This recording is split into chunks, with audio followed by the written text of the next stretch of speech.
Selamat pagi, Bapak, Ibu, praktisi, dan juga rekan-rekan yang berbahagia. Ini tidak terasa kita ketemu lagi ya di webinar Corporate Strategi Series. Tidak terasa sudah series ke-53 ya.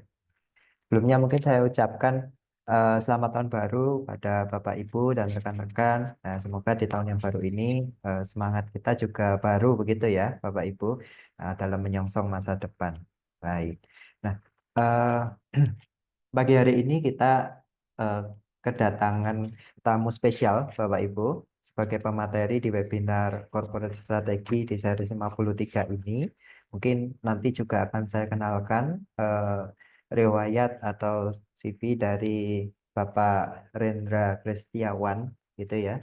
Jadi Bapak Rendra Kristiawan ini adalah Grup Head Strategi Sumber Daya Manusia dari PT Pelabuhan Indonesia. Baik.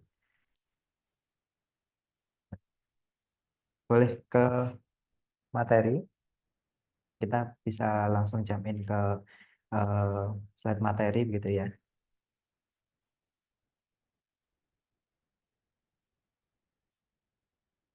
Baik, mungkin sebelum itu saya izin sapa terlebih dahulu. Selamat pagi, Pak Rendra. Selamat pagi, Pak Andri. Bagaimana kabarnya, Pak Rendra? Alhamdulillah. Assalamualaikum warahmatullahi wabarakatuh. Waalaikumsalam warahmatullahi wabarakatuh. Semoga senantiasa sehat selalu ya Pak Rendra dan juga Bapak Ibu rekan-rekan sekalian. Jadi sebelum kita masuk ke materi yang nanti akan disampaikan oleh Pak Rendra dengan judul Empowering Multi-Generational Teams to Drive Organizational Success. Nah, ini saya izin Pak Rendra sedikit bacakan eh, pengalaman gitu ya, CV dari Bapak Rendra Kristiawan. Jadi seperti yang saya sebutkan tadi, Bapak Rendra Kristiawan ini adalah Grup Head Strategi di bidang sumber daya manusia di PT Pelabuhan Indonesia. Nah, pengalaman beliau sudah 20 tahun ini dalam menangani Human Capital Department. Jadi eh, apa namanya kita rasa pengalaman beliau ini sudah sangat matang. Nanti mungkin bisa kita saling sharing dalam webinar pagi hari ini gitu ya. Jadi pengalaman dari beliau yaitu saat ini menjadi Grup Head Strategi Sumber Daya Manusia di PT Pelabuhan Indonesia. Kemudian pernah juga menjabat sebagai Senior Manager dari Human Capital System and Strategi di tahun 2020 hingga 2021. Kemudian General Manager Human Resource IT and Finance masih di PT Pelindo Daya Sejahtera di tahun 2018 sampai 2020 dan Vice President of Human Capital Planning and Talent Management di PT Pelabuhan Indonesia 3 tahun 2014 hingga tahun 2018. Nah, materi pagi hari ini saya rasa akan cukup menarik Bapak Ibu karena kita juga selain membahas secara konsep, kita juga nanti akan eh, banyak dijelaskan gitu ya oleh Pak Rendra mungkin nanti bagaimana sebetulnya studi kasusnya terkait dengan materi yang kita bahas pagi hari ini ketika kita bicara dalam praktiknya di lingkup Pelindo seperti itu. Baik, mungkin tanpa berlama-lama. Nah, untuk Pak Rendra Kristiawan, saya persilahkan bisa langsung menyampaikan materi pagi hari ini. Baik, terima kasih, Pak Andri. Assalamualaikum warahmatullahi wabarakatuh. Selamat pagi, salam sejahtera untuk kita semua. Semoga pagi ini kita dalam kondisi terbaik. Pertama-tama kami ucapkan terima kasih pada rekan-rekan dari KMMB yang memberikan kesempatan untuk sharing pada pagi hari ini, sharing dan diskusi kita belajar bersama, khususnya dalam topik terkait dengan strategi SCM ya, di Pelindo untuk menghadapi masa-masa pasca mergernya Pelindo tahun 2021. Jadi beberapa waktu yang lalu Pak teman-teman KMMP itu meminta kami untuk bisa sharing Ya, jadi ini murni dari pengalaman. Ya, barangkali secara teoretik nanti mungkin bisa diperdalam teman-teman akademisi. Tapi insya Allah yang kami lakukan itu adalah sebuah pendekatan yang kita mencoba untuk dengan basis apa namanya konsep-konsep di dalam pengelolaan SDM itu kita terapkan di dalam industri khususnya di PT Pelindo. Beberapa hal yang nanti akan kami sampaikan, pertama sekilas ya tentang benchmarking, human capital transformation, kemudian profil Pelindo, kemudian background, kenapa Pelindo merger, ya. Kemudian berikutnya tentang formulating dan integrated human capital policies, jadi kebijakan-kebijakan di dalam pengelolaan SDM ya, secara strategis di Pelindo, kemudian lesson learned dan kesimpulan. Mungkin langsung saja ke slide berikutnya.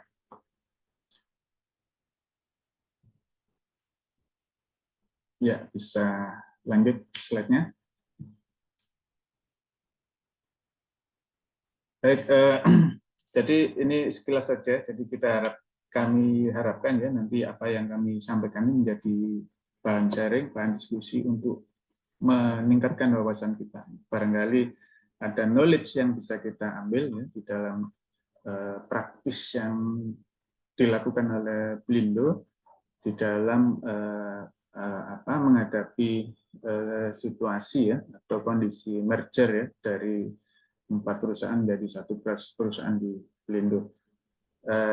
Akan sangat challenging ya, dan nanti mungkin saya akan menyampaikan beberapa hal yang menarik ya di dalam dinamika merger ini, karena bagaimanapun meskipun sesama Pelindo tetap ini dulunya adalah 4 entitas dengan regulasi masing-masing yang dijadikan menjadi 1, sehingga disitulah dinamikanya menjadi sangat challenging, utamanya bagi kita sebagai pengelola sumber daya manusia.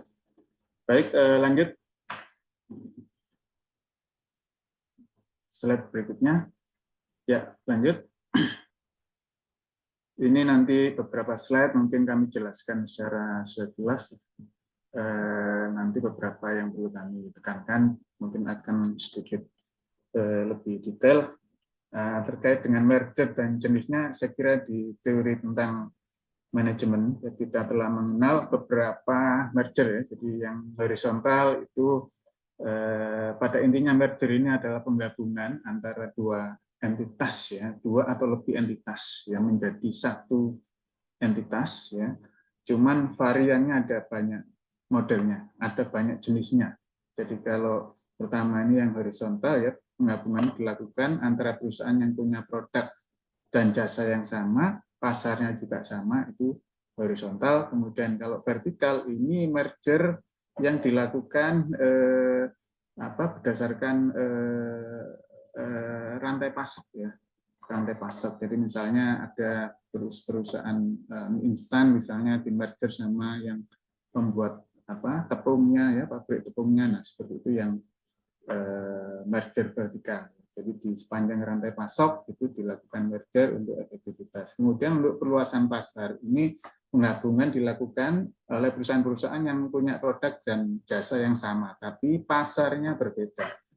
Ya, jadi kira-kira seperti Pelindo ini ya, itu bisa juga diartikan sebagai perluasan pasar karena dulunya dibagi berdasarkan area-area, 4 area di Indonesia, sekarang kemudian dijadikan 1.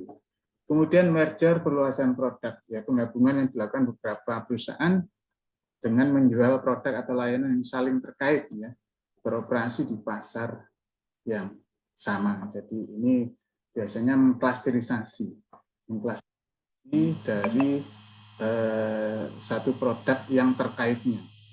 Ya, jadi seperti misalnya ID Food ya itu mengklasterisasi beberapa yang terkait ya perkebunan, pertanian ya itu dilakukan atau direncanakan merger misalnya seperti itu. Kemudian merger konglomerat yang dilakukan di antara perusahaan yang sama sekali nggak terkait dan beroperasi di pasar yang berbeda ya. Jadi ini juga saya kira ada case-nya juga ya di Indonesia maupun di luar gitu ya. Jadi ada juga yang sifatnya penggabungan dari beberapa varian. Ya, kalau kita lihat di negara kita, Bank Mandiri itu melakukan merger, misalnya ya tahun 2000-an begitu ya. Jadi melakukan merger dari beberapa bank ya, Bank Eksim yang dulu ekspor impor, Bank Bapindo yang concern di pembangunan daerah, kemudian Bank Dimidaya di perdagangan di merge menjadi satu, menjadi sekarang yang kita kenal sebagai Bank Mandiri. Ini sekedar contoh-contoh saja. Baik, berikutnya.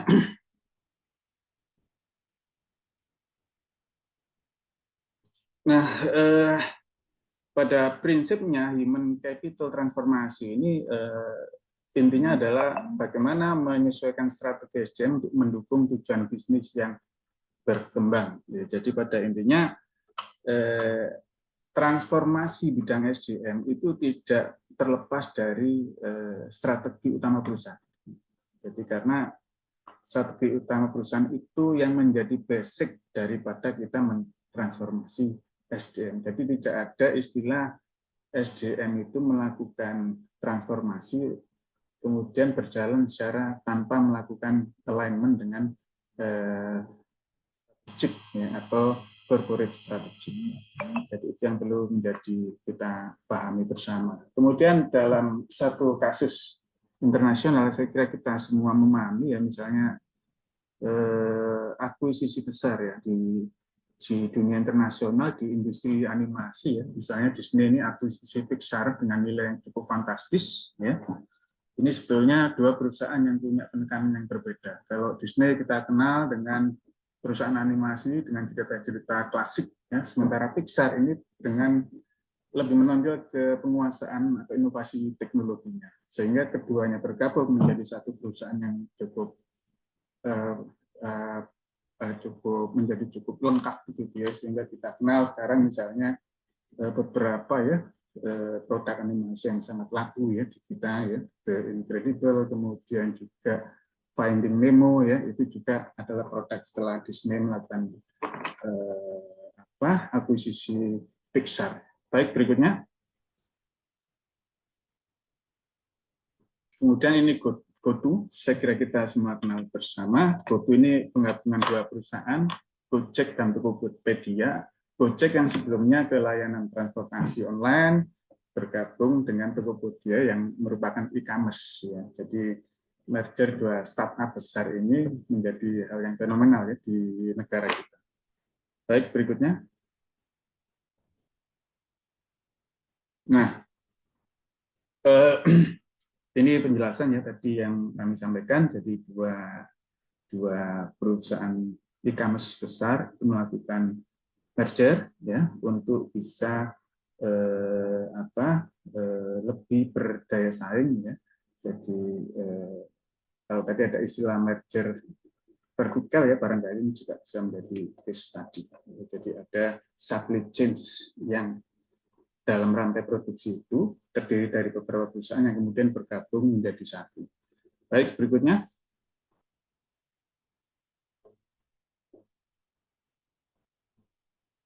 Ya, lanjut.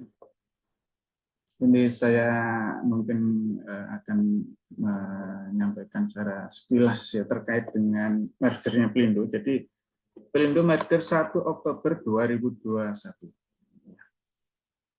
Bagaimana perjalanannya? Sebetulnya sudah dimulai dari jauh-jauh hari ya. Jadi 12 tahun sebelumnya. Ya, itu sudah ada inisiasi merger ya. Kemudian tahun 2009 kalau nggak salah sudah ada inisiasi merger, kemudian pernah juga dibentuk perusahaan gabungan ya untuk peti kemas ya, PT Terminal Peti Kemas Indonesia. Kemudian sekian lama kemudian sudah banyak dilakukan kajian-kajian, tapi memang baru baru kemudian menjadi fokus bersama ketika kemudian Bapak Presiden melalui Pak Menteri BUMN Pak Erick Thohir kemudian memberikan arahan yang cukup clear ya bahwa Pelindo harus merger 1 Oktober. Ya. Jadi arahnya itu bulan Maret 2021.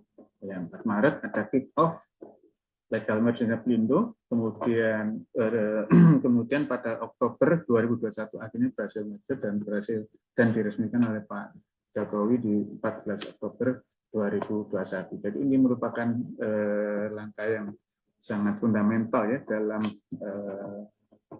terkait dengan kepelabuhanan di Indonesia. Kemudian berikutnya,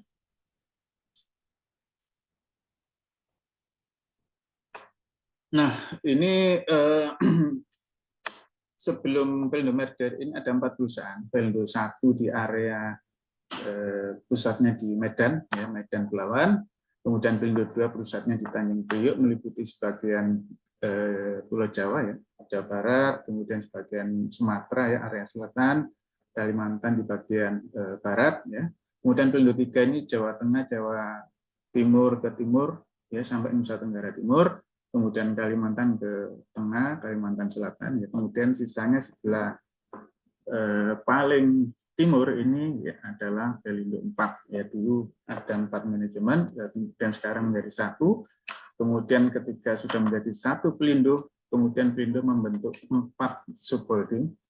Ya, jadi 4 anak perusahaan yang diklasterisasi berdasarkan bisnis utamanya Pelindo. Jadi utama adalah, mungkin lanjut di slide berikutnya. Sambil lanjut, nah, pertama adalah Pelindo Terminal Dikemas, ini pusatnya di Surabaya. Ya. Ini yang khusus handling kegiatan-kegiatan untuk anak-anak perusahaan yang bergerak di bongkar muat peti kemas. Kemudian yang kedua, Pelindo Multi Terminal, ini khusus yang terkait bongkar muat di bidang multi terminal, ya. Jadi yang non peti kemas, curah cair, curah kering, ya, kalau kita lihat di pelabuhan, ya. Kemudian yang berikutnya ini jasa maritim, ya, terkait dengan dan pandu, tunda, kemudian engineering itu ada di jasa maritim.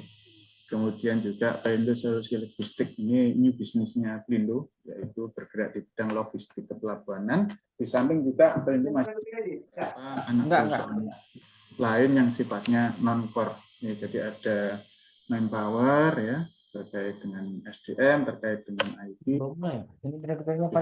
Pelindo masih berjalan. Kemudian di bawahnya masing-masing subholding ini menyesuaikan, ya, jadi semua perusahaan yang handling peti kemas ya di bawahnya Pelindo Terminal Peti Kemas dan seterusnya, ya. Jadi Pelindo mulai beberapa tahun yang lalu, ya, 2023, 2024 dan berlanjut sampai tahun ini masih di dalam proses memurnikan.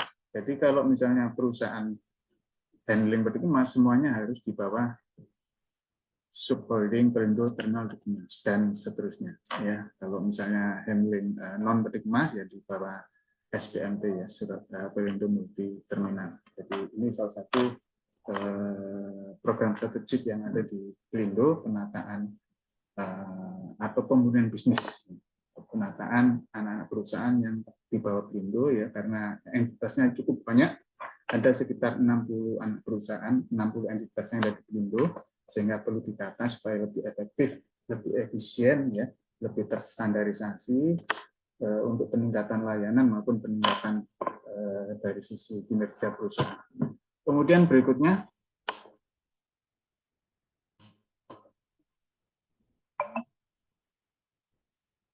ya, ini integrated maritime ecosystem. Jadi Pelindo pasca merger menangani beberapa kegiatan maritim secara ekosistem, ya, dari handling, ya, kemudian di area pelabuhanan, kemudian marine service, kemudian porting, kemudian logistik dan interland. Jadi interland development. Mungkin bisa lanjut ke slide berikutnya.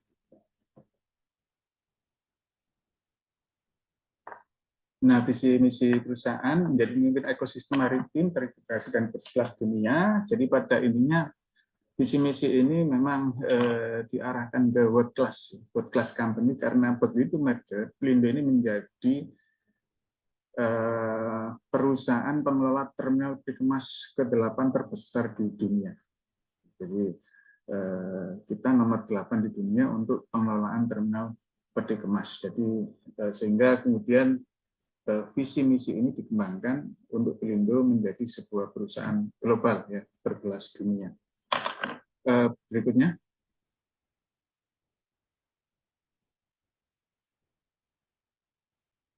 Ya, lanjut.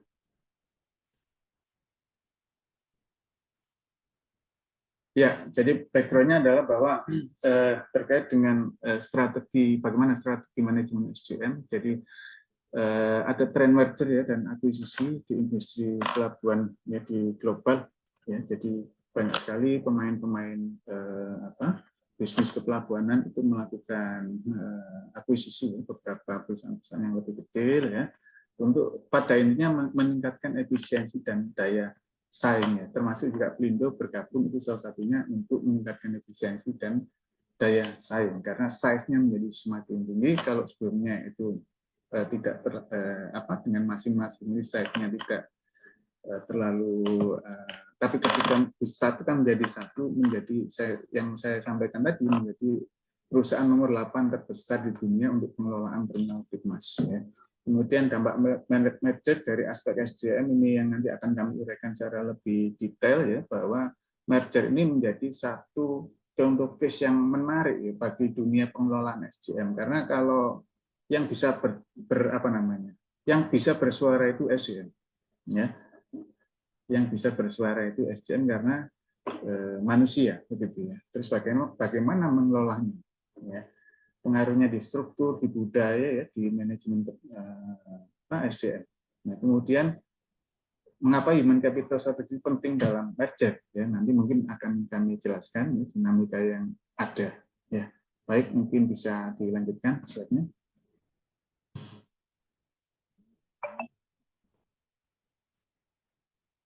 Lanjut slide ya. Ya. Jadi pada intinya kami merangkum ya, ada 4 pilar strategis yang kemudian diturunkan menjadi 9 inisiatif strategis ya di Pelindo ya. Jadi di dalam pengelolaan SDM pasca Pelindo melakukan merger, pertama kita mesti nyiapin dulu ya organisasi readiness, jadi kesiapan organisasinya ya. Tadi yang kami sampaikan, organisasi Pelindo berubah cukup fundamental pasca merger ya. Selain bergabung ya, menggabungkan 4 entitas menjadi satu, kemudian juga membentuk supporting yang ada di bawah, mengklasifikasi bisnis yang ada di anak-anak perusahaan Pelindo. Kemudian yang kedua, memastikan talent readiness, kesiapan talent ya, SDM-nya. Kemudian kesiapan budayanya juga cukup challenging ya. Kemudian data dan informasi sistem ini juga menjadi hal yang sangat menantang juga untuk bisa dilakukan integrasi dan penataan. Kemudian dari 4 pilar ini itu ada 9 inisiatif strategis ya, yang lebih teknis. Pertama, pengembangan organisasi dan tata kelola, manajemen talenta, kemudian manajemen kinerja, manajemen pembelajaran, manajemen demokrasi, budaya, kemudian knowledge management, kemudian hubungan industrial dan data management yang nanti akan kami jelaskan di slide-slide berikutnya. Baik, bisa dilanjutkan. Nanti mungkin teman-teman kalau penjelasan saya kurang clear ya atau terlalu cepat, ya mungkin nanti bisa dicatat dulu, nanti bisa kita perdalam di sesi diskusi. Baik, bisa lanjut. Ya. 4 pilar strategis ya. Pertama, organisasi readiness ya, kesiapan organisasi terkait dengan sistem, kebijakan, prosedur, ya, data, sistem informasi untuk menciptakan organisasi berkinerja unggul ya. Bagaimana yang tadi kami sampaikan, begitu Pelindo gabung, ya, maka terbentuklah organisasi baru. Ya, jadi khasnya mergernya Pelindo itu menggabungkan perusahaan. Championnya itu adalah Pelindo 2 yang di Jakarta, Pelindo 1, 2, 3, 4 bergabung, membentuk satu organisasi baru. Jadi organisasi yang ada di kantor pusat Pelindo itu bukan organisasi yang apa namanya ya, bukan, ini merupakan organisasi yang baru dibentuk, ya, organisasi yang baru dibentuk yang secara legal memang berasal dari perusahaan centengnya Pelindo II, kemudian dikembangkan menjadi satu organisasi baru. Kemudian di bawah-bawahnya itu ada supporting yang tadi kami sampaikan, itu juga perusahaan-perusahaan baru yang memang dibuat, ya, di-create untuk bisa mengklasifikasi bisnis. Nah, kemudian yang kedua, kesiapan talent.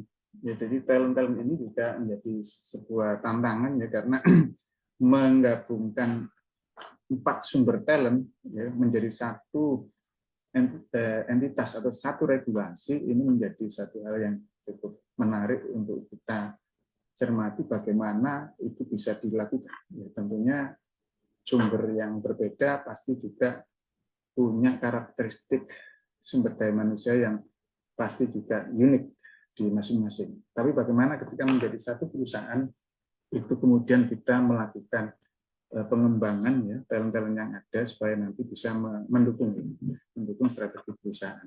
Kemudian yang ketiga, culture readiness, kesiapan budaya. Nanti ada slide tersendiri akan kami jelaskan bagaimana kemudian 4 entitas menjadi satu dengan budaya-budaya yang mungkin dikembangkan di perusahaan sebelumnya, itu bisa kemudian secara bertahap kita lakukan change ya, perubahan-perubahan menjadi budaya baru. Kemudian data dan information system juga ini cukup menarik ya, karena mau tidak mau 4 sistem kemudian disatukan menjadi satu, ini juga menjadi tantangan ya, karena pasti semuanya berbasis dari yang sebelumnya, sistem sebelumnya, regulasi sebelumnya menjadi satu sistem. Baik, berikutnya.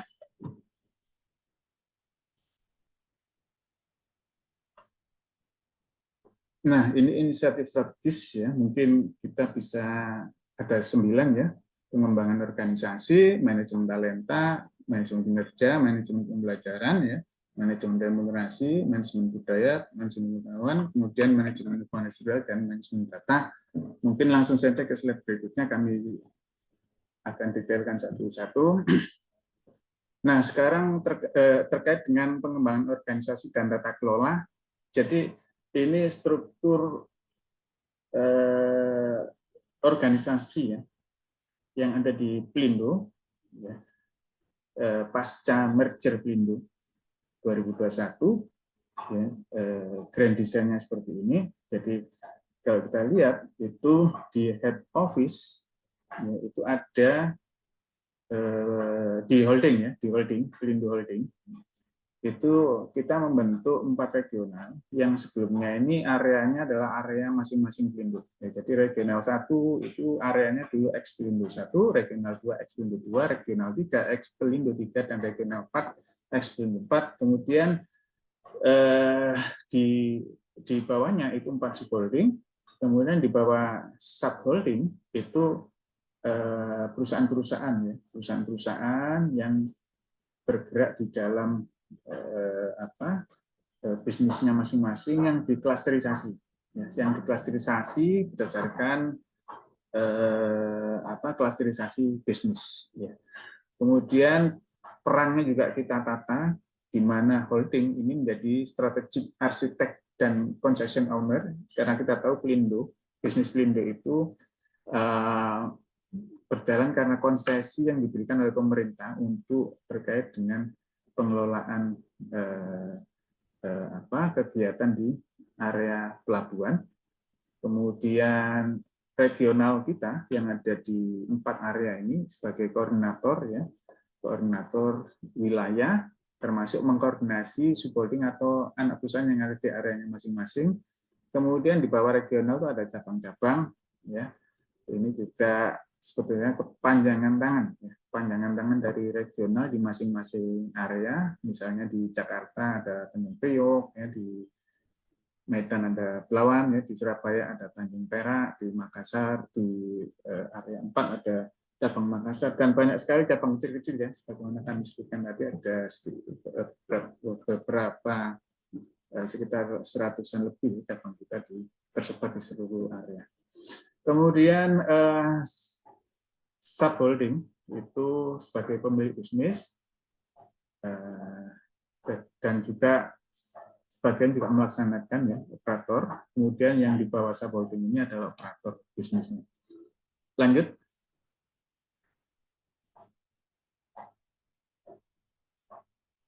Nah, terkait dengan talent management ini menjadi cukup menarik ya, talent management yang ada pasca merger, karena pada prinsipnya itu talent management itu pasti menjadi aspirasi ya daripada pekerja, gimana karir kita ini setelah merger ya. Jadi secara fundamental itu akhirnya kami menyusun beberapa policy terkait dengan talent management ya. Pertama itu terkait dengan grading system ya. Karena perpindahan orang secara horizontal maupun secara vertikal ya, secara apa ya namanya itu, rotasi, mutasi, kemudian promosi, itu dasarnya adalah grading system atau kelas jabatan, sistem kelas jabatan ya. Nah, kita melakukan perubahan yang cukup mendasar, di mana pada sebelum merger, rata-rata Pelindo 1, 2, 3, 4 menggunakan sistemnya masing-masing. Ya. Ada yang gradingnya itu dari 1 sampai 18 kelas jabatan, ya. Ada yang 16, ada yang 20. Ya. Ini kemudian kita jadikan satu. Ya. Kemudian pendekatannya juga kita standarisasi melalui pendekatan H, ya, supaya lebih mudah. Pendekatan yang dilakukan oleh beberapa perusahaan besar di BUMN maupun di internasional, ya, sekarang kita sudah menjadi satu grading, dan penyusunan talent management juga view-nya kita rubah, ya, kita rubah dalam arti bahwa kalau sebelum merger itu entitas-entitas di Pelindo ya, sejumlah sekitar 60 entitas itu punya sistem masing-masing, punya sistem grading masing-masing. Nah, setelah merger ini, view-nya seluruh kebijakan yang di-create ya, oleh Pelindo Holding itu harapannya nanti bisa diratifikasi, diberlakukan di seluruh entitas. Dalam kaitannya dengan talent management itu nanti akhirnya menjadi lebih terbuka ya, untuk tidak hanya holding Pelindo, tapi juga untuk seluruh entitas. Ini kita sedang berprogres ya, terutama ratifikasi ya di anak-anak perusahaan kita, dan beberapa juga sudah berjalan dengan cukup baik, di mana beberapa jabatan yang ada di Pelindo, di Pelindo Holding ya, di cabang, di regional ya, itu sekarang juga mulai ada beberapa yang diisi oleh teman-teman ya dari anak-anak perusahaan, dan sebaliknya juga terjadi di subholding. Jadi ini kalau berjalan dengan baik, tentunya ini menjadi hal yang cukup baik ya, bahwa karir itu tidak terbatas di entitas masing-masing, tapi bisa cross, ya. Bisa cross ya, antar entitas, dan secara regulasi sudah kita atur. Ya, ada 3 mekanisme besar yang kita atur untuk terkait dengan talent management. Pertama adalah job placement, jadi penempatan bisa antar entitas. Nah, kemudian job sharing, itu seseorang diberikan tugas tambahan, jadi dia tetap di tempatnya, kemudian diberikan tambahan tugas yang lain di entitas yang lain. Jadi ada misalnya di tempat kami, di kantor pusat, dia pekerja yang ditugaskan di subholding, tapi juga mengerjakan pekerjaan yang di head office. Jadi itu kemudian ada juga job assignment, diberikan penugasan-penugasan dalam kurun waktu tertentu. Nah, itu kemudian ini ada dukungan platform ya, tentunya untuk mempermudah ya di dalam proses kita di dalam pengisian jabatan. Baik, berikutnya.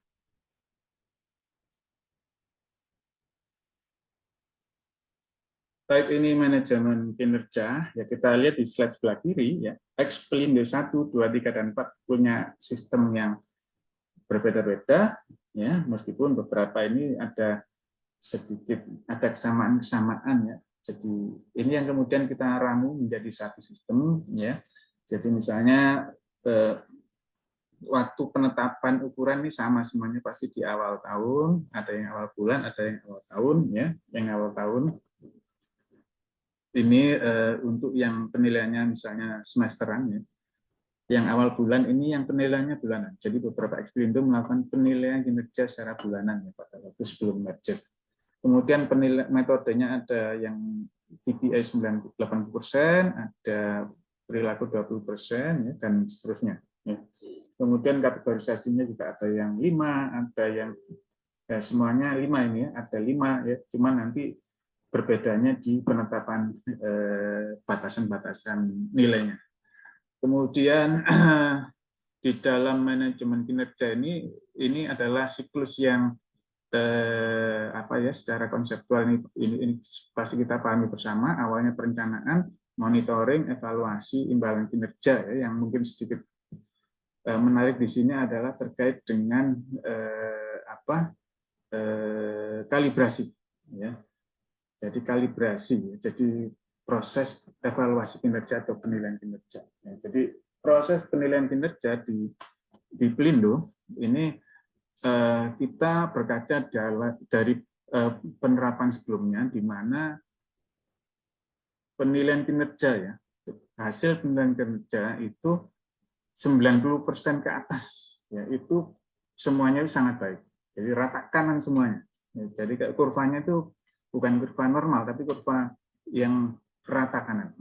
Jadi rata-rata pekerja itu mau kinerjanya bagus, tidak bagus, semuanya itu nilainya sangat baik.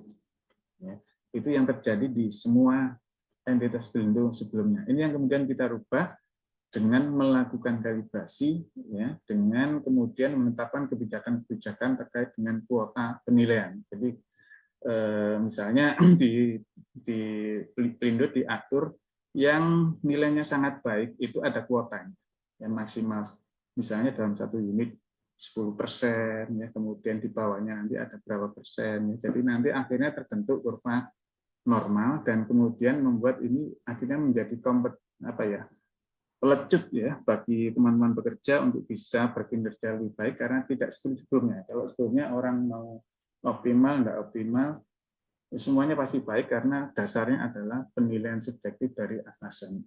Nah, rata-rata mungkin kita cenderung populis, ya. Jadi menilai semuanya baik karena nanti kaitannya sama insentif atau bonus. Nah, jadi itu kalibrasi dilakukan di mana dari hasil skor yang didapat, ya, dari sistem itu kemudian antar pimpinan itu dipertemukan di dalam satu meeting, diperbandingkan dan lain sebagainya, ya, para bawahannya kemudian untuk disepakati bersama, oh ini yang sangat baik 10% itu si A si B, yang baik sekian persen, ya, kemudian yang kurang baik, nah itu nanti semua disepakati di dalam meeting itu. Kemudian outputnya ini untuk apa? Kaitannya nanti secara langsung dikaitkan dengan bonus atau insentif pegawai, di mana penilaian kinerja ini memiliki satu bobot tersendiri di dalam penerimaan bonus untuk pekerja. Baik, berikutnya.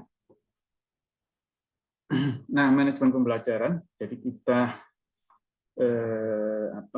pada saat merger, ya, ada beberapa kebijakan, ya. Jadi terkait dengan manajemen pembelajaran. Pertama, memberikan ruang yang cukup luas bagi pegawai untuk meningkatkan kompetensinya. Jadi dengan mendevelop Portaverse, ya. Mendevelop Portaverse ini aplikasi yang didevelop, ya, pasca merger ini mencakup untuk tidak hanya untuk learning, ya. Jadi learning, knowledge management, talent performance, administrasi, culture, dan inovasi. Dan ini terus dikembangkan. Ya, salah satu policy yang cukup strategik, ya, di awal-awal merger itu individual wallet. Jadi semua didorong untuk belajar melalui platform yang ada, ya. Diberikan uang saku lah, intinya begitu, ya, masing-masing pekerja untuk belanja training atau diklat yang sesuai dengan yang dibutuhkan untuk pelaksanaan pekerjaan. Jadi tiap-tiap orang diberikan wallet, kemudian grup juga diberikan, juga corporate diberikan. Ya. kemudian juga dimasukkan di dalam KPI, ya, learning hours-nya itu dimasukkan di dalam KPI. Setahun itu harus mencapai beberapa jam yang harus harus diselesaikan, ya, jam belajarnya, dan itu masuk di dalam KPI. Baik, berikutnya.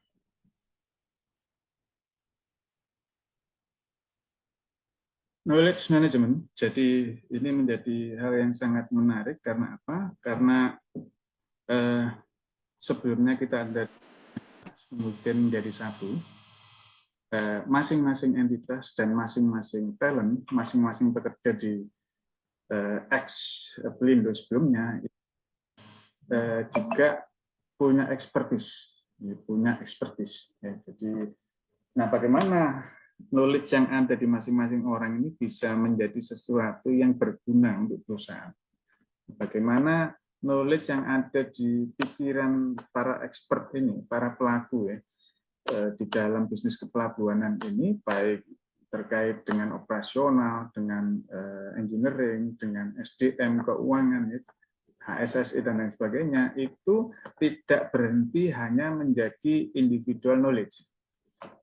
Jadi tidak berhenti menjadi elicit knowledge. Jadi tidak berhenti menjadi knowledge yang dipegang oleh masing-masing. Jadi bagaimana menjadi elicit, ya, bukan menjadi passive. Jadi ini yang menjadi prinsip dasar di dalam knowledge management. Kemudian beberapa kegiatan dilakukan, diantaranya pembentukan subject matter expert, ya. Jadi ini dibuka siapa yang berminat menjadi subject matter expert, kemudian dilakukan seleksi, kemudian dilakukan training of trainer, ya. Kemudian baru kemudian dibuatkan sistem, ya, di Portabus untuk bisa berinteraksi langsung dengan yang membutuhkan. Kemudian pembentukan CUC, ya, Community of CUP, ya, Community of Practice, Community of Interest, ya, dibentuk untuk memberikan ruang melakukan sharing kepada pekerja secara berkala. Kemudian juga di dokumentasi. Jadi di slide ini, jadi Pelindo sudah melaunch beberapa buku, ya.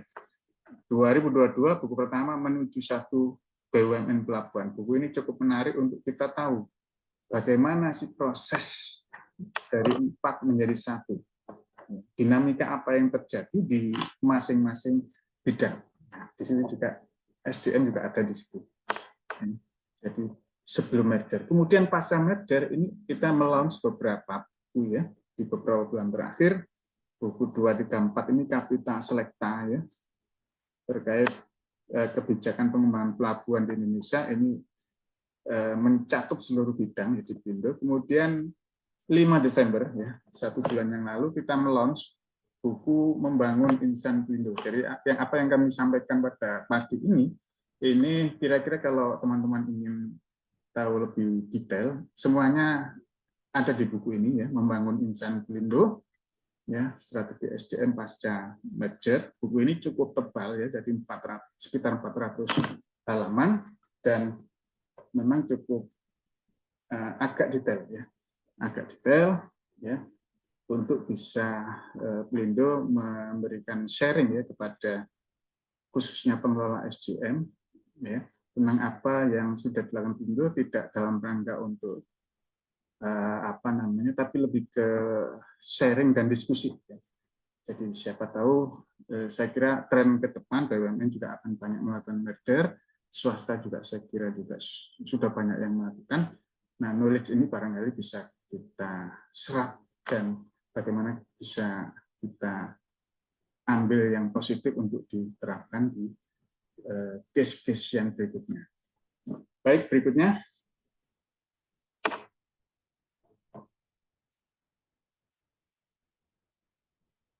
Ya.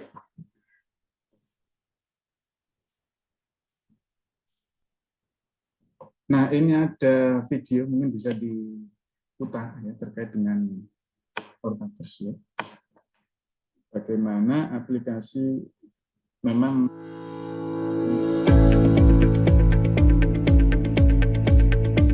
Halo, aku Porta. Pernahkah Portizen bertanya-tanya, kalau tiba-tiba bulan depan dimutasi ke unit yang baru dan berbeda, bagaimana ya cara cepat untuk beradaptasi dengan target dan proses bisnisnya, job desk-nya, serta kebutuhan kompetensinya? Pelindo sekarang sudah punya Portaverse. Iya, Portaverse, super apps Pelindo untuk people development. Portaverse paham betul bagaimana kondisi Pelindo pasca merger yang penuh dengan perubahan di berbagai aspek. Karenanya, Portaverse hadir untuk mendukung kebutuhan agility organisasi.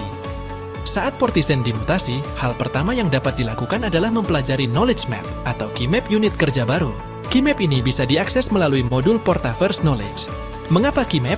Karena Key Map yang ada di setiap unit memuat tujuan kuantitatif unit, proses bisnis yang mendukung pencapaian tujuan, detail aktivitas strategis yang dilakukan, pengetahuan yang dibutuhkan dari setiap aktivitas lengkap dengan nama narasumber ahli atau SME-nya. Pada Portaverse Learning, Portizen bisa mengikuti program pembelajaran dengan metode yang variatif. Ada yang berupa self-learning, group learning, live virtual learning, webinar, podcast, dan sebagainya. Belajar dengan mudah dari manapun dan kapanpun. Melalui Portaverse ini mendukung awareness Portizen akan budaya belajar. Dan optimalisasi dari pengelolaan budaya ini pun dilakukan di dalam Portaverse. Nama modulnya adalah Portaverse Culture Management. Lalu setelah Portizen menguasai atmosfer di unit baru, pengetahuan dan kompetensi sudah terpenuhi, pekerjaan pun berjalan lancar. Secara periodik, kinerja Portizen akan dinilai oleh atasan melalui Portaverse Performance. Atas penilaian tersebut, atasan dapat memberikan rekomendasi PICA atau Problem Identification and Corrective Action secara spesifik pada modul Portaverse Innovation, di mana proses pengumpulan hingga seleksi dan kompetisi inovasi akan dilakukan sepenuhnya melalui Portaverse. Rangkaian pengelolaan people development lengkapkan di Portaverse, Portizen. Di samping bekerja dengan optimal, kembangkan juga dirimu secara optimal ya. Udah ada Portaverse Super Apps yang disupport dengan teknologi terkini, kurang apa lagi? Ayo, menjadi Portizen yang bertalenta bersama Portaverse!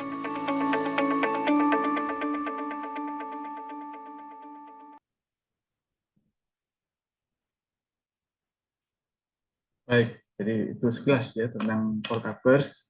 Jadi bahwa memang perlu sistem ya, perlu sistem semuanya untuk mempermudah dan supaya semuanya terstandarisasi di dalam sistem. Jadi ini multi platform kita di SDM menggunakan Portaverse ya, yang dikembangkan di grup pengelolaan SDM. Kemudian ini manajemen remunerasi ya. Manajemen remunerasi ini menjadi hal yang sangat menarik ya, jadi menjadi atensi dari seluruh pekerja ya. Bagaimana menggabungkan 4 sistem remunerasi yang ada, ya tentunya masing-masing ini punya sistem yang berbeda, komponen yang berbeda, besaran yang berbeda, ya terkait dengan remunerasi. Nah, kemudian setelah merger menjadi satu entitas, ya itu kemudian bagaimana kita memformulasikan menjadi satu. Ada beberapa prinsip atau kebijakan-kebijakan yang menjadi ground rules ya, di dalam pengembangan sistem remunerasi yang baru, di mana pertama tidak terdapat pengurangan atas take home pay maupun total guarantee cash. Take home pay itu adalah apa yang diterima secara bulanan. Kemudian total guarantee cash apa yang diterima secara total di dalam 1 tahun. Ya, jadi itu yang kita jaga, ya jangan sampai ada pengurangan. Ya, jadi misalnya di dalam setahun setelah dihitung dalam seluruh bulan ya 12 bulan plus tunjangan dan lain sebagainya dihitung, misalnya orang menerima misalnya 100 juta ya dipastikan tidak berkurang. Nah, kemudian yang perlu dijaga lagi adalah bulanan juga jangan sampai berkurang, karena apa? Gajian bulanan pasti sudah terposting untuk kebutuhan ya, kebutuhan pokok ya, maupun ada yang misalnya kredit rumah, bayar cicilan dan lain sebagainya ya. Jadi kalau tiap bulan misalnya terima 10 juta itu umumnya semuanya sudah teralokasikan untuk kebutuhan. Maka untuk menjaga itu kita jaga tidak berkurang bulanannya, tidak berkurang tahunannya. Nah, Jadi kemudian penyederhanaan standarisasi atas komponen take-home pay maupun total guarantee cash. Nah, ini kalau kita lihat di slide sebelah kanan, ya, jadi masing-masing Pelindo itu dulu punya komponen yang berbeda-beda terkait bulanan maupun tahunan. Ya. Bulanan itu ada yang misalnya ada yang 3 komponen, 4 komponen, 5 komponen kan gitu ya, dan seterusnya. Tahunan tuh ada juga yang berbeda-beda. Ada yang mendapatkan 3 kali dalam tahun, ada yang 4 kali dalam tahun. Ya, maksudnya tahunan tuh di Pelindo misalnya ada tunjangan cuti, ada THR, ada misalnya tunjangan terkait dengan pendidikan, ya. Kemudian di bulan Desember juga nanti ada tunjangan juga. Jadi itu berbeda-beda, ya. Termasuk juga dengan THR. THR itu ada yang 1,5 kali, ada yang beberapa kali. Jadi beda-beda. Nah, ini yang kemudian kita lakukan harmonisasi. Pada prinsipnya kalau di Pelindo take-home pay itu diberikan di bulanan, kemudian yang tahunan yang tadi saya sampaikan ya, itu ada dibatasi dirangkum menjadi disamakan menjadi tunjangan 4 kali pemberian tahunan. Jadi kemudian menjaga dampak biaya harmonisasi yang paling optimal ini otomatis menjadi concern karena begitu bergabung tentunya pendapatan Pelindo itu tidak langsung kemudian naik, tidak, karena Pelindo pendapatannya dari traffic, ya. Traffic peti kemas, traffic non peti kemas, ya, dari situ. Jadi bergabungnya perubahan organisasi tidak kemudian serta-merta membuat pendapatan Pelindo langsung naik, tidak. Jadi sehingga apa? Sehingga kita juga perlu mengendalikan dari aspek biaya, termasuk biaya tenaga kerja, ya, supaya nanti tetap menjadi kontinuitas perusahaan itu tetap bisa terjaga. Jadi itu yang menjadi challenge. Kemudian beberapa hal-hal yang sifatnya teknis, ya. Ini ada beberapa penyamaan. Misalnya tanggal pembayaran. Dulu gajian itu ada yang tanggal 1, tanggal 15, tanggal 25, sekarang semuanya dirubah menjadi tanggal 25. Kemudian pajak, ya, dulu ada yang ditanggung, ada yang enggak, sekarang seluruhnya ditanggung. Komponen remunerasi yang tadi kami sampaikan, ya, itu berbeda-beda besarannya, jumlah komponen, kemudian sekarang sudah disatukan.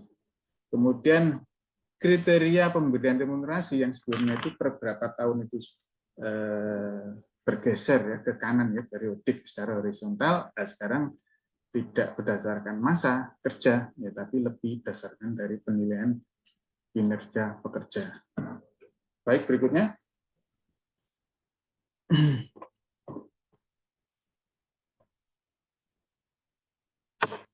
Baik, bisa lanjut.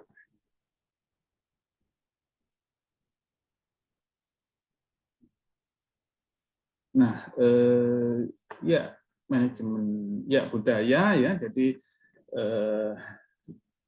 satu hal yang mungkin perlu kami sampaikan yang menjadi sangat menarik, ya. Pada saat kita awal merger pasti kita membawa budaya dari 4 entitas, ya. Ada 4 entitas dengan karakter masing-masing, apalagi yang ada di holding, di HO, ya, di head office, ya. Jadi misalnya kami di head office itu ada yang dulu teman-teman dari Expindo 1, Expindo 2, Expindo 3, Expindo 4 kumpul jadi satu ruangan, bahkan satu unit, ya, dengan karakteristik yang berbeda-beda. Ya, salah satu program yang sangat strategik pada awal itu ada yang kita namakan sebagai BTS. BTS ini bukan grup dari Korea, tapi singkatan dari Break the Silo. Ya, jadi break the silo karena direksi menganggap bahwa ini harus diselesaikan di awal. Budaya yang harus kita satukan. Ya. Jangan sampai kita sekarang sudah benderanya satu, tapi masih ada silo-silo. Saya dulu Pelindo berapa, saya dulu Pelindo mana. Ini yang harus dirubah dulu. Sehingga ada program yang namanya Break the Silo. Ya, di mana misalnya contoh dibentuk, ya, kelompok-kelompok kecil yang anggotanya itu nggak boleh sesama X, ya.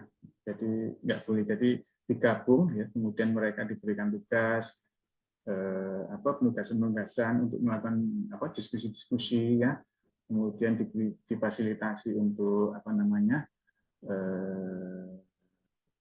melakukan forum-forum dan lain sebagainya, berkomunikasi, ya. Jadi itu kemudian bisa secara bertahap, meskipun tidak bisa instan, secara bertahap itu mencairkan, ya. Yang dulu Pelindung 1, 2, 3, 4, sekarang gimana supaya itu kita sudah bicara dengan Pelindung yang baru, ya. Jadi itu kemudian banyak sekali ya terkait dengan budaya ini yang dilakukan oleh teman-teman dari pengelolaan SDM, ya, terkait dengan budaya HSSE, ya, budaya safety, budaya sadar resiko, ya, yang itu dimasukkan di dalam job desk masing-masing, ya, 5S, kemudian effective meeting, learning, ya, performance dan lain sebagainya. Baik, lanjut ke slide berikutnya. Manajemen hubungan industrial, tentunya teman-teman pasti membayangkan gimana menggabungkan Lindo 1, 2, 3, 4. Ini kuncinya ada di kita semua, ya, di pekerja yang diwakili oleh serikat pekerja dan manajemen, ya. Ini kuncinya ada di kelegoan kita semua. Bagaimana 4 serikat pekerja yang ada di Lindo 1, 2, 3, 4 berkomitmen mendukung merger, ya, sebelum merger maupun pasca merger, ya. Kami berkomunikasi dengan sangat baik dengan teman-teman serikat pekerja sehingga persoalan-persoalan hubungan industrial itu bisa diselesaikan dengan sangat baik, dengan diskusi yang intens, dengan saling paham, ya, dan menjadi achievement yang luar biasa saya kira di dalam sejarah mergernya Pelindung, bahwa pada 10 November 2023, ya, jadi 2 tahun setelah merger, Pelindung sudah bisa menyatukan 4 perjanjian kerja bersama, jadi bawaan masing-masing, menjadi 1 perjanjian kerja bersama. Setelah melalui beberapa diskusi, ya, rapat yang cukup intens, 33 kali pertemuan, ya, secara formal, ya, kira-kira dalam waktu 1 tahun kita berunding. Dan kemudian akhirnya menyepakati 1 perjanjian kerja baru, ya, menggabungkan merubah dari 4 PKB yang ada bawaan sebelumnya. Saya kira ini apresiasi, ya, buat teman-teman pengurus, ya, serikat yang bisa mengakomodir kepentingan-kepentingan yang ada di kalangan pekerja dan juga dari sisi manajemen, sehingga ketemu di satu rules yang baru, 1 PKB yang baru. Berikutnya,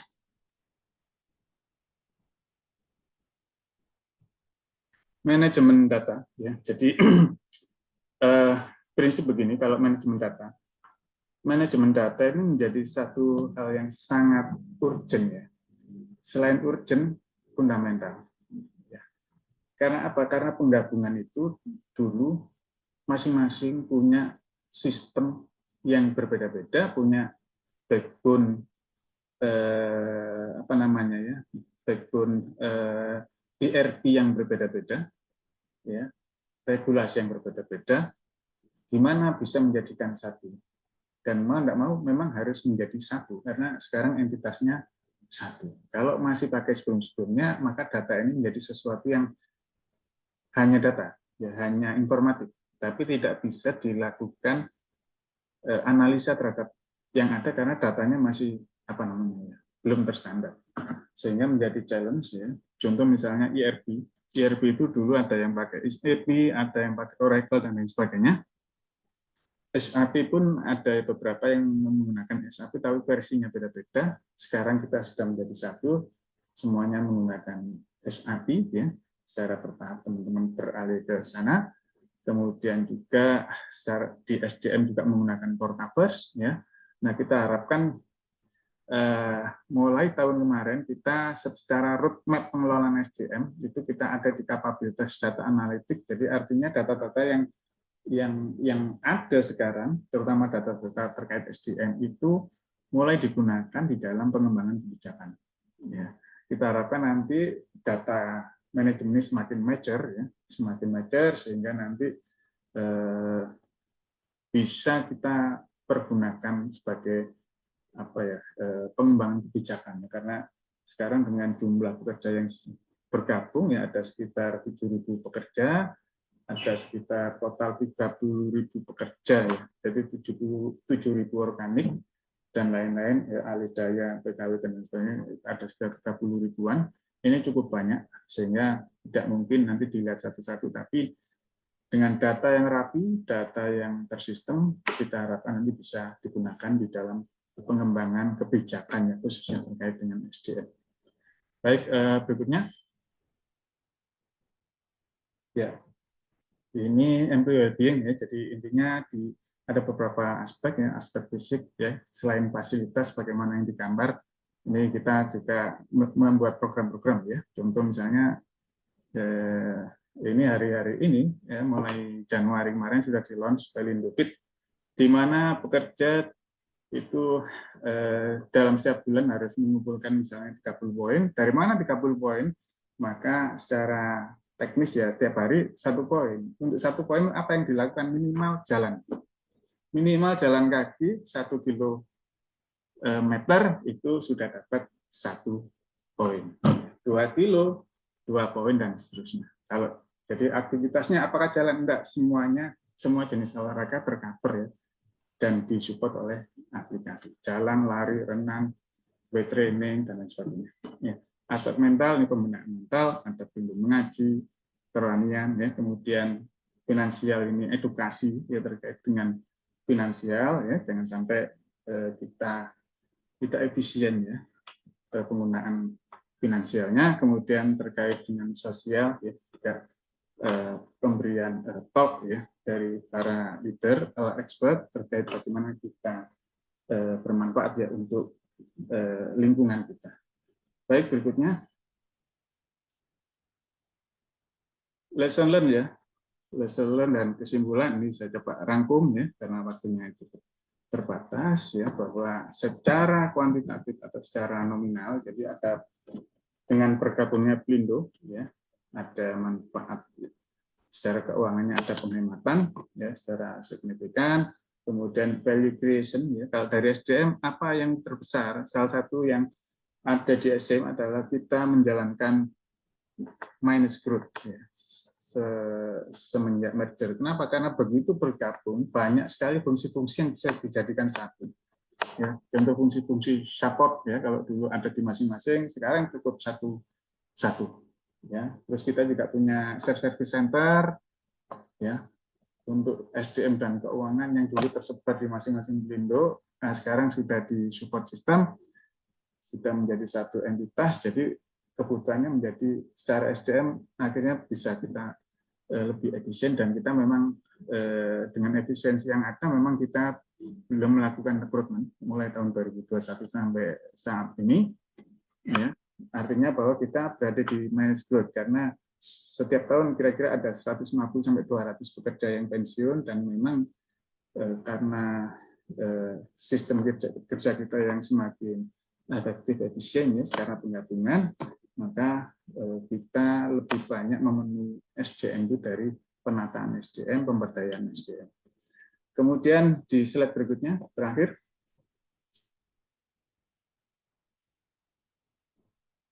Ya, lesson learn ya. Jadi saya menggarisbawahi perlunya jadi secara sistem kita melakukan standarisasi, harmonisasi ya, optimalisasi dan efisiensi SDM yang ada, efisiensi biaya yang kita gaungkan, ya kemudian budaya belajar juga, ya kemudian bagaimana menyatukan budaya, dan yang menjadi sangat penting itu juga adalah bagaimana kita bermitra ya dengan serikat pekerja.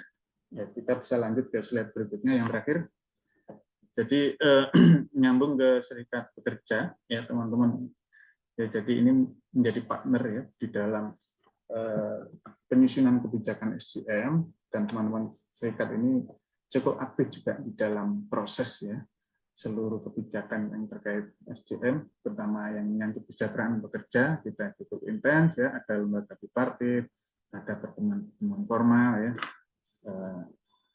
Itu yang menjadi intens, dan alhamdulillah itu membuat iklim bekerja di Pelindo itu menjadi kondusif karena saling paham ya, kemudian diskusi dan dialog yang kita kembangkan dengan teman-teman bekerja maupun serikat bekerja.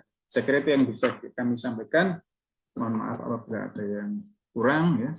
Apabila ada yang kurang jelas nanti bisa kita lanjutkan di sesi diskusi.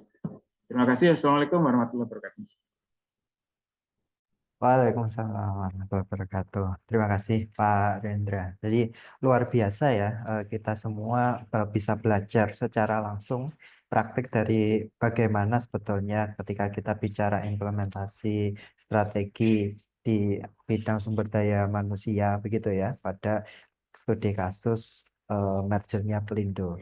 Tentunya mergernya Pelindo ini adalah suatu milestone peristiwa besar yang tadi Pak Rendra sampaikan, bahkan persiapannya sudah 12 tahun gitu ya Pak Rendra.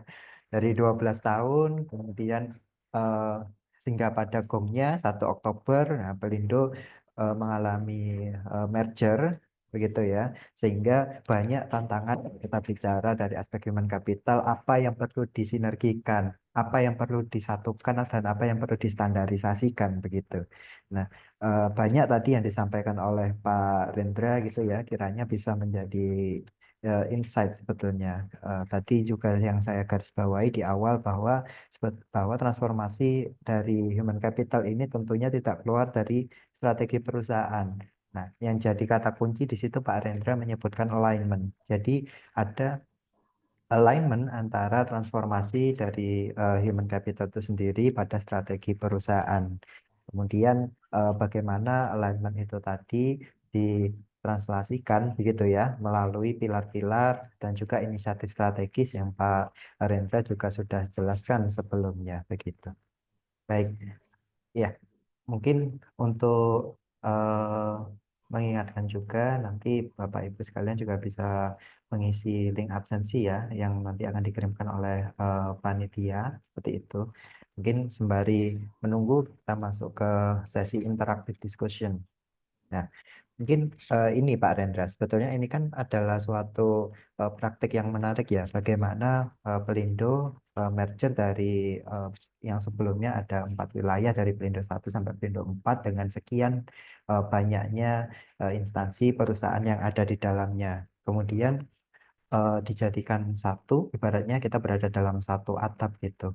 Nah, tentunya dalam proses penyatuan ini pastinya akan eh, melewati begitu ya, melewati proses komunikasi atau mentranslasikan strategi yang dibangun oleh katakan oleh Pelindo Holding, oleh pusat begitu ya. Nah, sebetulnya ketika proses translasi strategi itu dan eh, proses kita menyatukan dari Pelindo 1, 2, 3, 4 tadi, sebetulnya proses komunikasi untuk mentranslasikan sinergi yang dilakukan di Pelindo itu kemarin seperti apa, Pak Rendra? Mungkin bisa sedikit cerita juga sharing ke kami, gitu.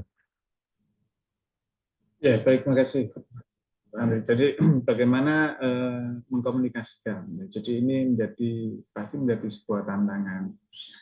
Jadi jadi banyak hal yang dilakukan Pelindo ya, dari level manajemen, jadi awal merger juga dari direksi juga beberapa kali sering sekali melakukan acara-acara ya, town hall meeting pertama kali merger ya, saya ingat saya itu pada hari pertama merger sudah town hall meeting, Pak Didit menyampaikan ya, terkait merger ini pada seluruh pekerja ya secara daring maupun offline ya, karena 2021 itu masih masa COVID. Jadi ini challenge banget ya, pada waktu sebelum merger itu juga sangat challenge bagaimana Pelindo diamanai pemerintah untuk segera melakukan merger Maret 2021, Oktober harus selesai. Ya. Oktober harus selesai dalam situasi pandemi, Bapak Ibu sekalian. Jadi suasananya kalau meeting ya maskeran begitu ya. Kemudian juga Zoom itu juga sangat intens sekali dalam situasi pandemi. Ya, kemudian yang tadi kami sampaikan town hall meeting, kemudian juga Pelindo Forum itu dilakukan secara rutin, ya, berkala. Ya. Awal-awal merger itu juga sering sekali dilakukan pertemuan-pertemuan. Pelindo Forum itu melibatkan seluruh komponen, ya, para regional head, para GM cabang, ya, kemudian para direksi dan anak-anak perusahaan, ya, semua dikumpulkan, ya, kemudian dijelaskan strategi Pelindo, terus masing-masing juga mengupdate, ya, kemudian juga diskusi juga secara intens dilakukan, kemudian juga yang sangat penting juga komunikasi secara langsung maupun melalui serikat, ya, tidak hanya dilibatkan pada saat mendengarkan, tapi pada saat pembuatan kebijakan, ya, itu diskusi cukup intens. Remunerasi juga hal yang penting juga di pegawai. Itu juga kita membentuk tim bersama juga dengan teman-teman serikat. Jadi foto bareng-bareng, dipahami bareng-bareng, kemudian didiskusikan di situ. Jadi top down-nya juga dilakukan, tapi juga bottom up juga dilakukan. Seperti itu, Pak Andri. Iya, menarik ya Pak Rendra. Artinya selama proses komunikasi untuk translasi strategi ini banyak menghadapi keterbatasan ya, karena dilakukan selama pandemi COVID begitu ya. Nah, tadi menarik yang Pak Rendra sampaikan, katanya dengan proses bottom up dan top down itu ya yang dilakukan bersama-sama. Kemudian kalau kita bicara sinergi Pak Rendra, nah ini kan kalau kita merger, nah otomatis pasti itu ya, pasti melibatkan semua entitas yang ada di Pelindo 1, 2, 3, dan 4 seperti itu.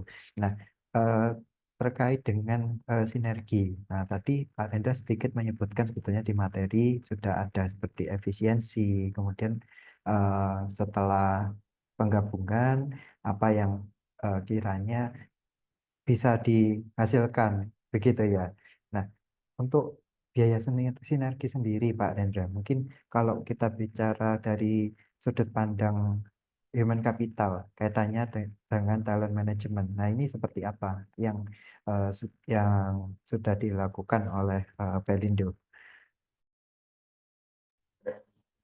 Baik, jadi terkait dengan sinergi yang terkait dengan talent management, ya, jadi prinsip yang dikembangkan di Pelindo, ya, itu pengembangan kebijakan secara grup. Ini yang fundamental perubahannya. Ya. Jadi kalau sebelum merger itu Pelindo itu mengembangkan kebijakan masing-masing, bahkan tidak hanya Pelindo, anak-anaknya Pelindo itu punya policy yang masing-masing terkait seluruh aspek pengelolaan SDM, mulai remunerasi, talent management, dan lain sebagainya. Nah, sekarang kita mengembangkan policy di holding, itu tidak hanya membuat policy untuk Pelindo holdingnya, tapi juga sampai ke anak-anak, termasuk juga kaitannya dengan talent management. Jadi tahun 2023 kemarin, 2024 ya, awal, itu ini juga sudah melaunch kebijakan terkait dengan penyesuaian grading ya, kelas jabatan untuk seluruh entitasnya Pelindo. Jadi kalau sebelumnya ini masing-masing sekarang sudah ditetapkan. Jadi grading. Ya, jadi misalnya direksi di satu anaknya Pelindo itu sudah ada gradingnya. Sudah ada gradingnya mengacu ke Pelindo dengan sistem yang sama. Nah, next step-nya memang regulasi yang ada di Indo ini itu harus diratifikasi oleh anak perusahaan menjadi aturan internalnya. Nah, ini proses yang beberapa sudah berjalan, beberapa sedang berjalan, karena bagaimanapun perubahan-perubahan yang ada di entitas itu tetap harus mengikuti mekanisme yang ada. Jadi misalnya sebelumnya sudah ada regulasi, ada aturan misalnya, atau ada PKB ya, dengan serikat, mau tidak mau juga harus berunding, ya, bagaimana supaya regulasi yang induk ini bisa juga berjalan. Ini akan sangat bermanfaat bagi entitas Pelindo untuk memperluas karir. Kalau sebelumnya orang ditempatkan di anak perusahaan tertentu, itu kadang-kadang sudah mati kutu aja di situ. Wah, mati ini karir saya karena terbatas ya, terbatas hanya di situ. Kemudian sudah mentok, sudah terisi semua, yang pensiun masih lama. Nah, ini yang sudah mati. Ya. Tapi kalau ini kemudian sudah diratifikasi, semuanya diregulasi sudah sama, Sekarang itu tinggal nengok, saya sekarang di grading berapa, jabatan apa. Misalnya 15, mau naik ke 16, itu dia sudah bisa melihat opsinya. Kalau di internal saya harus bisa ke sini, kalau ke yang lain, bisa ke yang lain kalau ada kosong. Dan di situ ditetapkan ada job bidding, sistemnya sudah ditata, bisa berkompetisi dengan para pekerja yang lain untuk mendapatkan yang terbaik. Jadi opsinya jadi peluangnya menjadi lebih terbuka. Seperti itu, Pak.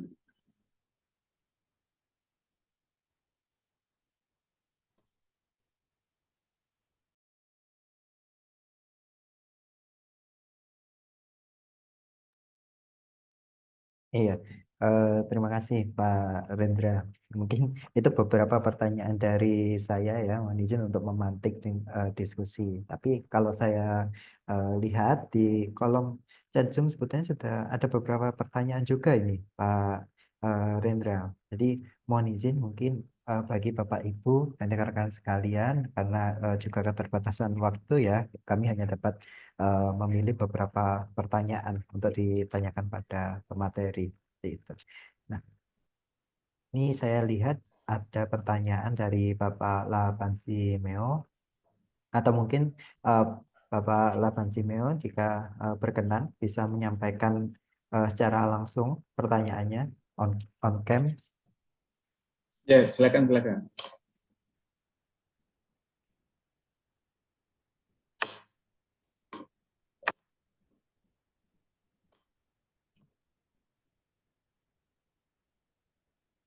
Baik, terima kasih Pak atas waktunya yang diberikan kepada saya. Eh, izin Pak bertanya. Ini materinya menarik Pak. Izin bertanya Pak, bagaimana Pak strateginya mempersiapkan talenta untuk menghadapi merger di Pelindo? Terus berapa lama Pak talenta tadi dipersiapkan sehingga pada akhirnya mereka siap beradaptasi dengan organisasi yang baru tersebut? Terima kasih Pak. Baik, jadi menariknya adalah bahwa organisasi yang ada ini memang organisasi baru. Tapi secara talenta, orang-orangnya, ini adalah orang-orang para pekerja yang sudah ada. Jadi, pekerja yang sudah ada artinya bahwa secara kompetensi, secara pengetahuan, itu teman-teman itu tidak berangkat dari nol. Ya, contoh untuk organisasi baru yang terbentuk, misalnya kantor pusatnya Pelindo ya, yang ada di Jakarta, ya, dan kantor-kantor perusahaan baru Supporting Shop 4 Supporting yang ada ini, ya itu kan perusahaan baru semuanya. Nah, di situ pasti pada saat misi itu belum sempat ada pengembangan karena orangnya kan belum ada. Pada saat misi itu maka apa yang dilakukan untuk mendapatkan orang terbaik? Diskusi dari para direksi ya pada saat sebelum merger itu ya, dari masing-masing divisi Pelindo 1, 2, 3, 4 itu saya memang itu diskusi yang sangat terbatas dan sangat intens di masa pandemi, dan hampir semuanya dilakukan secara Zoom ya, secara Zoom sampai malam-malam ya, karena pas jam kerja pasti banyak kegiatan, biasanya dilakukan malam ya. Maghrib sampai jam 12 malam begitu beberapa, untuk mendapatkan orang yang pas ya. Jadi tidak hanya masalah kompetensi, tapi juga ada pertimbangan keterwakilan ya, keterwakilan ex-Pelindo juga menjadi pertimbangan. Jadi challenge-nya adalah pertama menyaring dari yang ada. Terus yang kedua pengembangan ini memang pada saat setelah merger, mau tidak mau ini orang harus langsung cepat beradaptasi. Yang tadi kami sampaikan, teman-teman dari pengelolaan SDM langsung melakukan beberapa program-program yang sangat bagus menurut saya. Break the Silo, ini program yang sangat inovatif. Ya, sederhana tapi inovatif. Ya, dan bisa dilaksanakan dengan baik. Di mana ya kita dibagi kelompok-kelompok kecil ya, masing-masing, nggak boleh yang dulu masing-masing Pelindo ya, untuk di situ sekedar ngobrol segala macam. Ya, diberikan tugas untuk sekedar memancing teman-teman untuk bisa berinteraksi. Ya, jadi itu budayanya dibentuk, kemudian sisi learning-nya juga prinsip pengembangan kebijakan termasuk learning. Salah satunya adalah mengambil best practice dari penerapan Pelindo sebelumnya. Best practice-nya apa di dalam pengembangan SDM? Salah satunya adalah pengembangan leadership. Ya. Jadi Pelindo sebelumnya itu salah satu Pelindo punya program yang sangat bagus namanya ALP, ya. Accelerated Leadership Program. Jadi pengembangan untuk percepatan kepemimpinan itu sampai sekarang juga masih berjalan, ya, di mana teman-teman itu diberikan wawasan. Setelah itu juga benchmark di beberapa perusahaan, khususnya di Asia, ya. Asia, Australia, juga beberapa yang di Eropa, ada di US, ya. Jadi itu untuk pengembangan teman-teman. Juga ada GM Academy, ya, ada GM Academy, ada HR Forum dan lain sebagainya. Jadi banyak sekali forum-forum yang dibentuk, ya, komunitas-komunitas, task force, ya, itu untuk mempersiapkan kompetensi teman-teman untuk pekerjaan sekarang maupun yang ke depan. Jadi itu yang dilakukan teman-teman.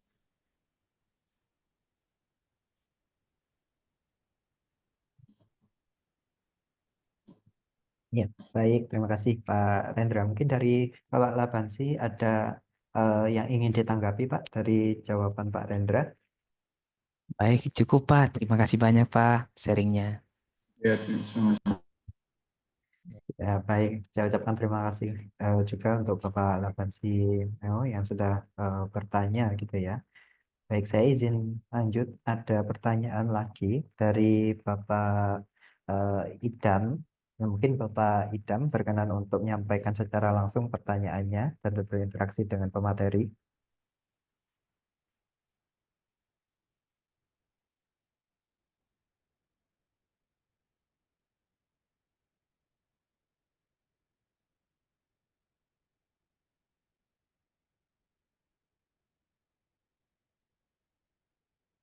Mohon maaf, masih mute Pak Halo, Idam.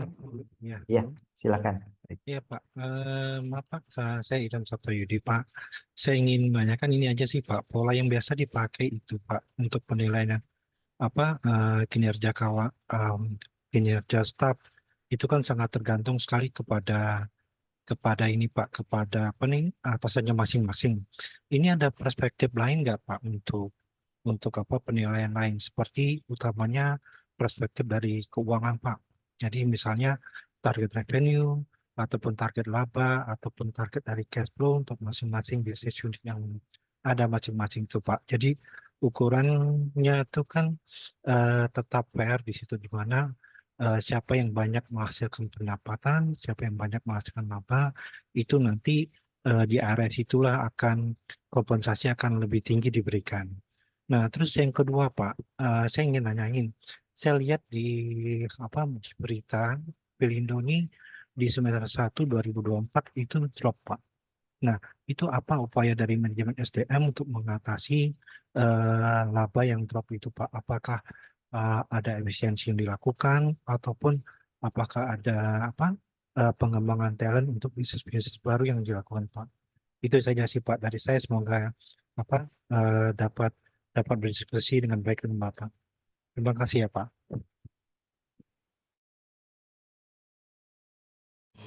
Baik, Pak Ida, terima kasih pertanyaannya. Jadi pertama terkait dengan penilaian kinerja, Pak. Jadi di Pelindo itu, jadi pertama itu perencanaan, Pak. Jadi perencanaan itu memang harus dilakukan di awal. Jadi kami ini kalau bulan Januari begini, Pak, ini pasti disibukkan dengan perencanaan kinerja. Ya, jadi perencanaan kinerja itu disibukkan. Nah, di perencanaan kinerja itu memang diturunkan dari KPI, Pak. Jadi KPI corporate dulu, pakai pendekatan value scorecard yang Pak ini, Pak. Jadi aspek ada finansial, aspek pertumbuhan, ya, aspek pelanggan dan lain sebagainya diturunkan dari KPI corporate, ya, termasuk dalamnya ada kinerja keuangan, diturunkan ke direksi, di cascade terus sampai ke bawah, ya, dan itu ditetapkan di awal tahun. Nah, kemudian sebagaimana yang tadi kami sampaikan di paparan, kemudian di tengah ini ada proses monitoring. Ada proses monitoring, kita disupport aplikasi ada yang namanya PICA ya. PICA itu problem identification, ya, correction action kalau nggak salah seperti itu. Tapi secara prinsip itu adalah bagaimana di monitoring sepanjang tahun kinerja ini, Pak, per 3 bulan, 6 bulan, itu nanti para atasan itu melakukan monitor sampai sejauh mana pencapaian target. Karena targetnya kan juga sudah di breakdown, Pak, setiap bulan sesuai bidangnya masing-masing, Pak. Sesuai bidangnya masing-masing ada target, dari yang operasional sampai ke yang administrasi pun di office itu ada targetnya masing-masing. Pencapaian targetnya dimonitor, kemudian kalau ada yang nggak mencapai, lah itu dilakukan coaching oleh atasan, kemudian nanti dilakukan penilaian. Nah, penilaiannya, Pak, kita memang porsi terbesarnya dari KPI. Jadi yang Pak Idam tadi sampaikan, bagaimana kalau misalnya diukur dari seberapa ini ya pendapatan perusahaannya itu memang sudah masuk. Misalnya target RKAP-nya itu berapa, itu kan tercascade, Pak, ya, diturunkan direksi sampai ke beberapa layer ke bawahnya. Jadi kalau misalnya target labanya nih nggak kecapai, bottom line-nya nggak kecapai, ya pasti nanti pengaruh di penilaian kinerjanya. Pasti pengaruh ke bawah. Nah, secara persentase KPI itu kita di 20%-nya untuk penilaian perilaku, Pak, untuk bisa menyeimbangkan ya. Jadi ada juga kan pekerja itu yang kinerjanya bagus tapi perilakunya kurang bagus, kan ada juga, Pak. Jadi tetap ada porsi 20% bagi atasan untuk memberikan penilaian. Tapi Pak, nanti finalnya, Pak, nilai akhirnya itu ada kalibrasi, Pak. Ada kalibrasi. Contoh misalnya saya punya beberapa staf di bawah, terus kolega saya di sebelah punya beberapa staf juga di bawah. Kita itu di akhir tahun nanti atau di awal tahun begini nanti ketemu, Pak. Ketemu yang se-layer gitu untuk mendiskusikan. Karena tadi, Pak, ada kuotanya di kita. Jadi nggak bisa semuanya nilainya sangat baik, nggak bisa. Ada batasan maksimalnya. Misalnya 10% untuk yang sangat baik. Jadi kalau punya di bawah 10 ya satu orang aja, Pak, yang lain di bawah-bawahnya ada 20, 40%, 20, nah sampai yang paling jelek. Jadi, nah itu kalibrasi, Pak, didiskusikan antara, karena masing-masing kan berinteraksi ya, meskipun misalnya saya punya anak buah saya ini juga berinteraksi dengan rekan kerja saya. Jadi itu, Pak, kalau di Pelindo seperti itu. Yang kedua, Pak. Yang kedua, laba ya. Jadi ini, Pak, jadi Pelindo itu di apa namanya, di bisnis kepelabuhanan ya, bongkar muat ya, peti kemas itu ada seasonnya, ada musim-musimnya, ya, mengikuti apa namanya ya, mengikuti pola yang ada di internasional. Karena Pelindo ini kan pendapatan terbesar dari peti kemas. Dari peti kemas ya otomatis mengikuti, karena peti kemas ini kan traffic terbesarnya itu kan dari internasional. Ya, jadi di situ ada musim ya. Juga ada beberapa hal-hal yang sifatnya aspek teknis keuangan juga ada ya, misalnya kurs ya, yang kita lihat tahun kemarin ada perang Rusia, ya, Ukraina, kemudian ada perang di Timur Tengah, itu sangat ngaruh, Pak, karena kita trafficnya dari internasional, ya, perusahaan dari internasional, pembayaran juga ada yang dari internasional, jadi fluktuasi kurs itu juga sangat pengaruh. Jadi memang, Pak, di dalam periode tertentu ya, triwulanan, semester, bahkan bulanan, itu dievaluasi. Jadi misalnya pendapatan turun itu karena apa?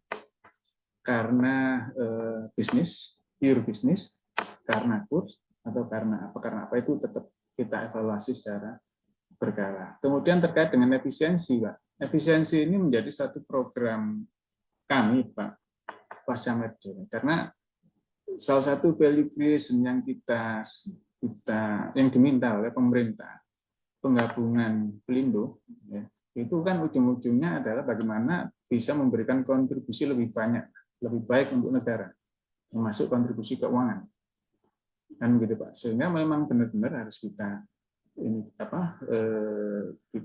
benar-benar gimana caranya supaya integrasi itu memang berdampak ke sana.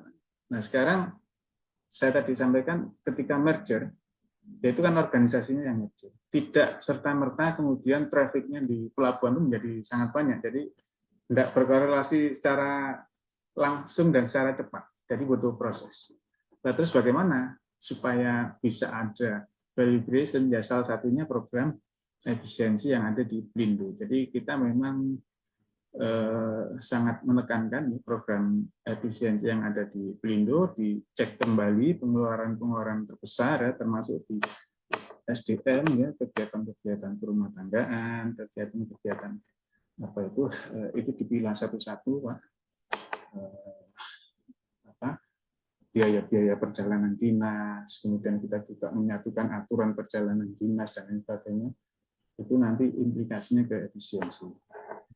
Pak, Jadi boleh nanya satu lagi nggak, Pak? Silakan, Pak. Nah, gini Pak, saya ini bingung soal merger nih Pak. Ya. Nah, begini, merger ini yang pertama kali saya lihat di berbagai banyak tempat Pak, itu sangat bicara masalah program efisiensi Pak, pengurangan cut-cut di mana-mana gitu ya Pak. Tapi nggak pernah akibat dari merger ini berdampak kepada pendapatan. Nah, pendapatan apa yang bisa ditemukan setelah pasca merger tuh Pak? Misalnya pendapatan baru sehingga pendapatannya bisa bertumbuh cukup kencang atau double digit gitu Pak. Itu pernah terjadi nggak ya, Pak di Pelindo Pak? Iya, ya, memang itu challenge-nya merger. Challenge-nya merger. Karena sebetulnya sebelum merger kan bisnis itu sudah berjalan dengan masing-masing, Pak ya. Kalau di Pelindo, Pak, di Pelindo ini ketika merger itu ada membentuk 4 sub-holding, Pak. Jadi klaster peti kemas, subholding peti kemas, klaster multi terminal, subholding Pelindo multi terminal, klaster marine engineering itu SPJM ya Pak. Nah, ada satu klaster lagi Pak yang dibentuk, yaitu klaster logistik. Klaster logistik ini bagi bisnisnya Pelindo, ini adalah new business Pak.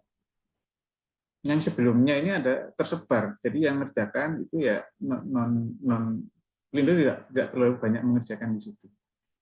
Logistik. Jadi, nah kita memang sekarang sedang mendorong, ya terutama 2 subholding kita. Ya, kalau peti kemas itu sudah kapit Pak kalau Pelindo, jadi sudah sekitar 90% pasar itu ada di Pelindo. Yang multi terminal Pak kita masih kecil, artinya kita belum kapit di situ, peluangnya besar di situ Pak. Yang multi terminal, jadi bongkar muat BBM misalnya ya, curah cair, curah kering. Ya itu masih banyak peluangnya masih di sana. Nah, tinggal mungkin nanti bagaimana kita mengekstensi pasar itu yang sedang dikejar. Sama yang bisnis logistik, Pak. Bisnis logistik yang selama ini ditangani oleh banyak pihak, tidak terstandarisasi. Nah, itu juga peluang yang sedang Pelindo intensifkan. Jadi kalau bisa tertangani, nah sekarang sebagian sudah sudah bisa ditangani, sebagian juga masih berprogres ya. Salah satu yang kalau di Jakarta Bapak ada di situ ada tol Cibitung Cilincing. Nah itu juga tolnya Pelindo. Itu tolnya Pelindo itu juga untuk memangkas perjalanan ya. Arus ada di pelabuhan keluar itu juga salah satu bisnisnya Pelindo. Kemudian yang sifatnya logistik Pak Interlink juga Pelindo punya terminal juga di Kuala Tanjung, ya, di Bijing, itu juga sedang dikembangkan. Pak, bagi saya sudah bagus Pak itu Pak. Artinya apa nih dalam merger ini dan paskanya itu sudah ada bisnis baru yang dapat dikembangkan Pak daripada di eliminir ataupun di apain gitu di yang kecil gitu kan Pak. Tapi udah cukup bagus itu Pak. Mudah-mudahan Indo lebih bagus Pak di akhir 2024 ini Pak. Lapangan keuangannya makin bagus. Nah, itu sekian aja Pak dari saya Pak, sudah cukup. Diskusinya Pak. Terima kasih banyak Pak. Ya, terima kasih Pak Rendra, terima kasih juga untuk Pak Idam atas pertanyaan dan juga diskusinya begitu ya. Baik, sebelumnya saya mohon maaf karena mungkin keterbatasan waktu ya untuk sesi tanya jawab mungkin kami hanya bisa mengakomodir beberapa pertanyaan. Kemudian untuk Bapak Ibu yang mungkin hari ini mengalami kendala koneksi atau tertinggal beberapa informasi terkait dengan webinar series, Bapak Ibu bisa mengunjungi atau subscribe juga pada akun sosial media KMMB, yaitu di Instagram dan juga TikTok KMMB_consulting maupun di akun YouTube kami di KMMB Consulting. Di website juga ada beberapa informasi yang bisa Bapak Ibu dapatkan melalui kmnb.co.id seperti itu. Baik, sebelumnya mungkin saya izin sampaikan terima kasih pada Pak Rendra atas waktunya dan ketersediaannya dalam sharing pada pagi hari ini pada kita semua. Insya Allah apa yang Pak Rendra sampaikan, materi-materi yang kita bahas, diskusikan pada pagi hari ini dapat bermanfaat bagi kita semua. Nah, mungkin sebelum mengakhiri sesi webinar kita pada pagi hari ini, mungkin kita juga bisa foto bersama. Silakan pada Bapak Ibu dan juga rekan-rekan bisa on cam terlebih dahulu sebelum kita melakukan foto bersama.